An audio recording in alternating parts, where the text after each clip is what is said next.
রাধে রাধে বন্ধুরা, তোমরা সকলে কেমন আছো? আশা করছি তোমরা সকলে বেশ ভালো আছো। আমি ঈশ্বরের কৃপায় বেশ ভালো আছি। আবারও চলে এলাম নতুন একটা ভিডিও নিয়ে, নতুন দিনের শুরু। আর চলো আগে নিজের পরিচয়টা দিয়ে দিই। আমি লক্ষ্মী ডেলি ব্লগ চ্যানেলে সকল বন্ধুদেরকে স্বাগতম। তো তোমরা দেখতেই পেলে আজকে সকালের কাজটা কি করলাম। সকালে আমি ভাবলাম চলো আগে কিছু জবরা আছে ওগুলো ফেলে দিয়ে আসি। তো আসার পরে দেখলাম যে একটা কুমড়ো ধরেছে। আমার মানে খেয়ালই নেই যে ওই দিকটা একটু আড়াল, তো সেই কারণে আমি কুমড়োটা দেখতে পাইনি। আর তো ভাবলাম চলো ভালোই হয়েছে, আর একটু বড় হলে খাওয়া যাবে, নইলে একেবারে যখন পেকে যাবে তখন খাওয়া যাবে। তো দেখো আমি গাছগুলো যে লাগিয়েছি, মানে ভালো লাগে লাগাতে, কিন্তু কি বলতো এই মাঝখানে বৃষ্টি হচ্ছিল না, তো একদম গাছগুলো সে কেমন হয়ে গেছিলো। তার উপরে আবার গরু আসছে, গরু খেয়ে নিচ্ছে, গাছপালাগুলো নষ্ট করে দিচ্ছে, ভীষণ খারাপ লাগছে জানো তো। আর এদিকে দেখতেই পেলে একটা পেঁপে গাছের মধ্যে পেঁপে হয়েছে, পেঁপে ধরেছে, বেশ ভালো লাগে জানো তো। নিজের হাতে গাছগুলো লাগিয়েছি, আর দেখো সবজি হচ্ছে, খেতে পাচ্ছি, ভালো লাগে কত বলো না। তো সেই কারণে যাই হোক ওদিকে জবা ফেলে দিয়ে, আর তোমরা তো দেখলেই কিছু সবজি তোমাদেরকে দেখালাম। আর তারপর রুমের মধ্যে চলে এলাম। তো ভাবলাম চলো আগে বেডশিটটা, অনেক দিন চেঞ্জ করা হয়নি, তো আগে বেডশিটটা চেঞ্জ করে দিই। আর সত্যি কথা বলতে এই গরমে না আমি ভিডিও শ্যুট করা থাকছে, কিন্তু আমি এডিট করতে সময় পাচ্ছি না। আর এত গরম লাগছে, সত্যি কথা বলতে পাখা না চালালে না কথা মানে থাকাই যাচ্ছে না। আর আমি যে ভয়েস দেব সেটারও আমার ক্ষমতা নেই, সত্যি কেন জানি না আমাকে প্রচণ্ডই মানে এই বছরই একটু বেশি গরম লাগছে, নইলে আমার এরকম কোনো দিন হয়নি যে গরমের জন্য আমি পাখা চালিয়ে আগে তো অতটা পাখা আমি চালাতাম না। এখন তো এই বছরটা আমি সবসময় পাখা কুলার চালিয়ে রাখতে হচ্ছে। তো কী করা যাবে বলো, আগে নিজের শরীর দেখতে হবে, তারপরে অন্য কাজ। তবু ভিডিও দিতে পারছি না, আমার মানে চ্যানেল ডাউন হয়ে যাচ্ছে আমি বুঝতে পারছি, কিন্তু কি করব বলো, তবু চেষ্টা করব ভিডিও দেওয়ার। আমি ভাবি যে রোজই ভিডিও দেব, কিন্তু আর পারি না। তো চলো যাই হোক, এদিকে আমার বিছানাটা ঠিক করা হয়ে গেছে, গুছিয়ে নিয়েছি, বেডশিট চেঞ্জ করে নিলাম। তারপরে চলো ভাবলাম ঘর দুয়ারগুলো ঝাড় দিয়ে দিই। দেখতেই পাচ্ছ আমার ঘর দুয়ার খুব একটা নোংরা হয় না গো। সত্যি কথা বলতে আমি যখন বাড়িতে থাকি না, সবসময় কাজ করতেই থাকি কিছু না কিছু। নিজের ঘরটাকে কীভাবে পরিষ্কার করে রাখবো, কীভাবে সাজাবো, ইচ্ছে তো অনেক কিছুই আছে, কিন্তু কি বলো তো, ভাড়া বাড়িতে তো হয়ে ওঠে না ইচ্ছে থাকলেও। আর সত্যি কথা বলতে তোমাদের দাদাভাই মানা কিছু করে না, তবু তারই মধ্যে বলে বাইরে অত কিছু না করাটাই ভালো। তো সেই কারণে আমি কিছু খুব একটা বেশি মানে করতে ইচ্ছে থাকলেও করতে পারি না।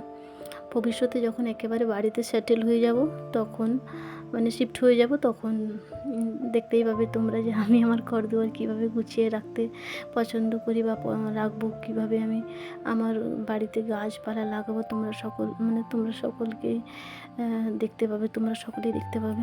তো যাই হোক, এদিকে দেখো দুটো ঘরই এবং রান্নাঘরটাও ঝাড় দিয়ে দিলাম, সাথে বারান্দাটা। দেখতেই পাচ্ছ যে খুব একটা নোংরা হয় না আমার বাড়ি। নোংরা তখনই হয় যখন ঝড় বৃষ্টি হয় না প্রচণ্ড, বাইরের দিকটায় তো তোমরা দেখেইছো, ওদিকটা পুরো ফাঁকা ময়দানের মতো আছে, তো ধুলো উড়ে উড়ে আসে। নইলে খুব একটা ঘরদুয়ার নোংরা হয় না, আমি পরিষ্কারই রাখার চেষ্টা করি সব সময়। আর সত্যি কথা বলতে ঘর দুয়ার পরিষ্কার রাখতে কার না ভালো লাগে। আর এখানে তো সেরকম কাজের কেউ নেই, আমাকেই করতে হয়। তারপর সেই হিসাবে আমি যদি ঘর দুয়ারগুলো নোংরা করে রাখি, হয়তো হঠাৎ যদি কেউ চলে এসে, কিংবা তোমাদের দাদাভাইয়ের বন্ধু, কিংবা বাড়ি মালিকের ছেলে মেয়েরা যখন হঠাৎ কেউ চলে আসে, তখন দেখতে খারাপ লাগে, তাই না? সেই কারণে আমি যতটুকু পারি ঘর দুয়ার সবসময় মানে পরিষ্কার রাখার চেষ্টা করি, এবং পরিষ্কার রাখতেও ভালোবাসি।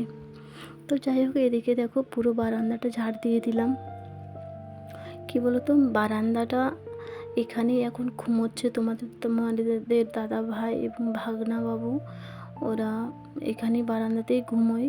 সেই কারণে বারান্দাটা একটু বেশি সব সময় পরিষ্কার দুবেলা করে মুছতে হয়। এখন সকালে একবার, তারপরে আবার ঘুমানোর আগে পুরো বারান্দাটা মুছে নিই, যাতে একটু ঠান্ডা লাগে, সেই কারণে। তো যাই হোক, ওদিকে দেখো ঘর দৌড় ঝাড় দেওয়া হয়ে গেছে, এদিকে চলে এলাম ঘর মুছতে। তোমরা তো জানোই যে আমি ঘর তো প্রত্যেক দিনই মুছে থাকি, হয়তো ভিডিওতে দেখাই না, কিন্তু প্রত্যেক দিনই ঘর মুছে থাকি। আমার ভালোও লাগে ঘর দুয়ার পরিষ্কার করতে, সময় কেটে যায়, তারপরে ঘর দুয়ার পরিষ্কার থাকে, আমার বেশ ভালো লাগে। ওদিকে আমি কুলারটাও চালিয়ে দিয়েছি, আর এদিকে ঘর মুছলে শুকনো হয়ে যাবে তাড়াতাড়ি, বেশিক্ষণ সময় লাগবে না। সেই কারণে কি বলো তো, ইচ্ছে অনেক কিছুই থাকে, কিন্তু ইচ্ছা থাকলেও না করতে পারি না, তখন সেই কারণে মানে তখন আর করার তো কিছু নেই বলো। বাইরে আছি, অত টাকা খরচা করাটাও উচিত নয়, যেহেতু এখানে থাকবো না সারা জীবন। আমি তো এখানে পুরোটা এখন ধরে নাও 10-12 বছর থাকবো, 15 বছর থাকবো, তারপরে হয়তো আমি অতদিন থাকবো না, তোমাদের দাদাভাই থাকবে। ও তো আর তখন অত কিছু যত্ন করতে পারবে না, সেই কারণে বলে বেশি কিছু করার দরকার নেই, আর তুমি তোমার মতো করে সীমিত যেগুলো প্রয়োজনীয় সেগুলোই নেবে, এক্সট্রা কিছু নেওয়ার দরকার নেই। আর সত্যি কথা বলতে, যখনই আমি তো মানে আমার বন্ধুদের ভিডিও দেখি না, তখন আমার বেশ ভালো লাগে। আমি বলি আমিও বাড়িতে গাছ লাগাবো, কিন্তু কী বলো তো, করে উঠতে পারি না। আর সত্যি বলতে এখানে গাছ লাগিয়েছি বাড়িতে, যে ইনডোর প্ল্যান্টগুলো রেখেছি, ওগুলো না একটু সমস্যা দেখা দিচ্ছে, কারণ রুমটা এতটাই গরম হয়ে যাচ্ছে, আর সেরকম খুব বড় বড় জানলা নেই, সেই কারণে গাছগুলো না কেমন একটা হয়ে যাচ্ছে, আমার বেশ খারাপ লাগছে। কিন্তু সবগুলো নয়, যে দুটো দেখতে পাচ্ছ ওগুলো বেশ ভালোই আছে, আর আদার্স যে গাছগুলো আছে ওগুলো না একটু হাওয়া লাগানো দরকার। কিন্তু কি বলতো, আর বাইরের দিকটা প্রচণ্ড রোদ আসছে, সেই কারণে আর হয়ে উঠছে না। তো যাই হোক, দেখো পুরো ঘরটা পরিষ্কার করার পরে কত সুন্দর লাগছে। তোমরা অবশ্যই কমেন্টে বলো যে আমার কাজকর্ম তোমাদের কেমন লাগে। তো ওদিকে দেখো আমি স্নান পুজো সেরে নিয়েছিলাম অফ ক্যামেরাতেই, ওটা আর দেখালাম না। তো এদিকে চলে এলাম, দেখো আজকে তোমাদের দাদাভাই বললো একটু লুচি করো না, একটু অনেক দিন খাওয়া হয়নি, আমারও ইচ্ছে করছিল অনেক দিন থেকে। বলেছিলাম তোমাদের দাদাভাইকে 2-3 দিন আগে, কী গো লুচি খাবে, তো বললো না এখন করতে হবে না, আর 2-1 দিন পরে করবেন। তো যাই হোক, আজকে বললো যে তুমি আজকে একটু লুচি করো, খাবো। তো যাই হোক, এদিকে দেখো লুচিটা আমি ভেজে নিচ্ছি, খুব সুন্দর হয়েছিল জানো তো।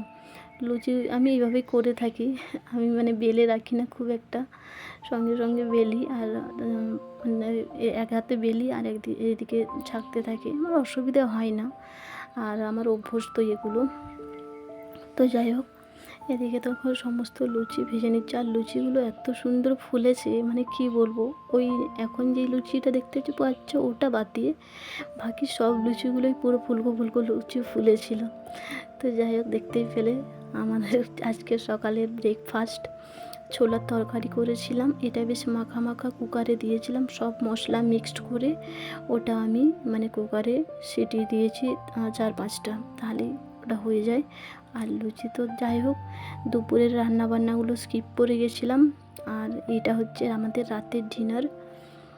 আর ডিনারে আজকে হবে আমাদের কি জানো তো, স্পেশাল বিরিয়ানি, ভেজ বিরিয়ানি। অনেক দিন খাওয়া হয়নি, প্রায় 2.5-3 মাস হলো আমি তো খাইনি।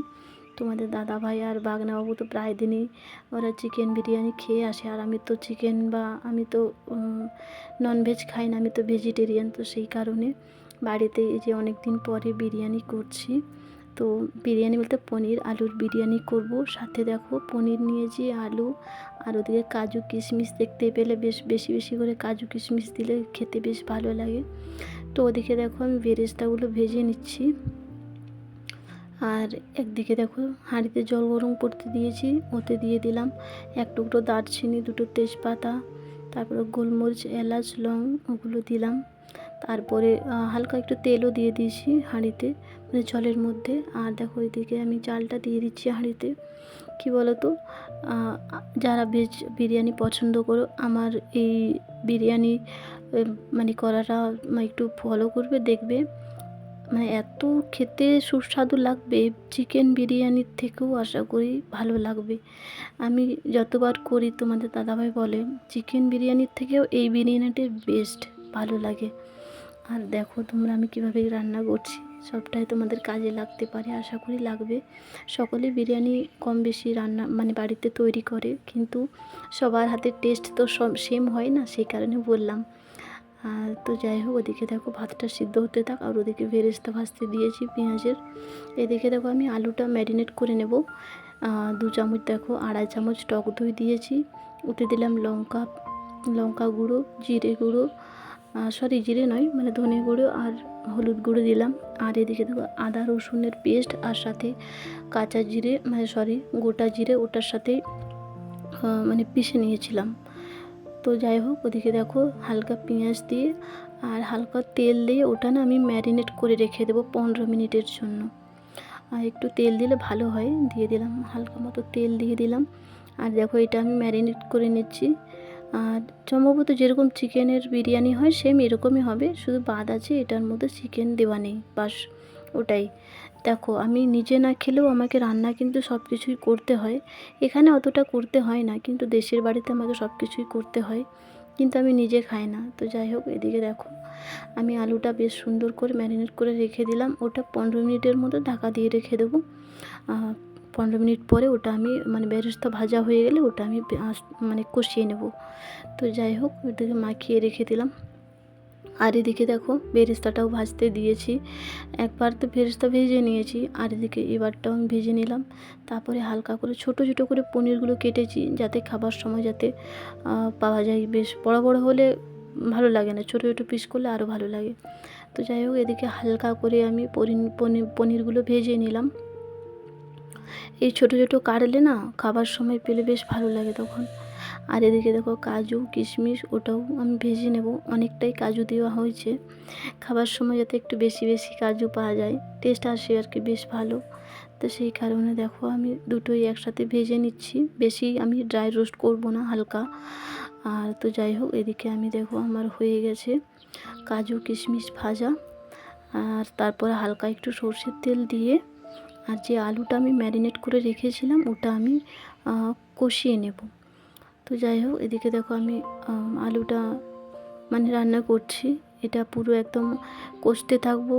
মানে জল অল্প দেবো, এখন তো জল দেবো না, আগে কষে নিই, তারপরে কিছুক্ষণ পরে আমি গরম জল দিয়ে দেবো, হালকা, বেশি নয়, মানে আধ কাপের মতো জল দিয়ে দেবো, আধা কাপ জল দিয়ে দেবো, যাতে পুরো আলুটা সিদ্ধ হয়ে যায়। সিদ্ধ হয়ে গেছে আলুটা, বেশিক্ষণ সময় লাগবে না, কারণ আলুটা আমি হালকা আগে সিদ্ধ করে নিয়েছিলাম নুন জলে, হালকা ওই 10 মিনিটের মতো সিদ্ধ করে দিয়েছিলাম আলুটা।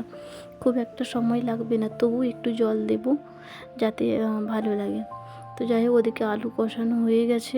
এদিকে দেখো আমি যে জলটা দেব দুধের মধ্যে, দেখো আমি এদিকে দেখো কেশর দিয়ে দিলাম।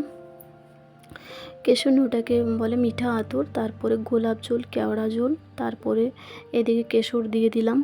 দেখো এই জিনিসটা বেশি টেস্ট আসে। আর এবং মশলা, তো মশলাটা আমি দেখাতে মানে ভুলে গেছি, তোমরা হয়তো বুঝতে পারবে না।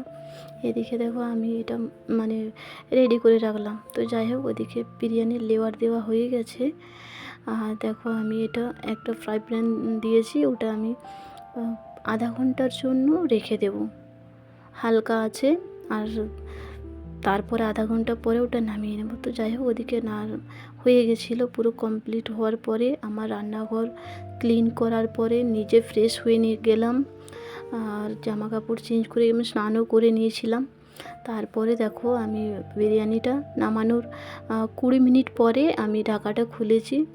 আর তোমরা দেখতেই পাচ্ছ যে বিরিয়ানিটা এত সুন্দর হয়েছে, না তলে লেগেছে, না একটু শক্ত হয়েছে, না নরম হয়েছে, পুরো ঝুরঝুরে একদম যেরকম ভাত হয়ে থাকে সেম টু সেম, কোনো একদম ইয়ে নেই, মানে কোনো দেখেই বুঝতে পারবে যে কোনো রকম মানে বিরিয়ানিতে আমার মানে আলাদা কিছু নেই যে কেমন একটা দেখাচ্ছে না কি, ওরকম কিছু নেই, সুন্দর মতো বিরিয়ানিটা হয়েছে। আর আমার বিরিয়ানি তোমাদের কেমন লাগলো অবশ্যই কমেন্টে জানিও।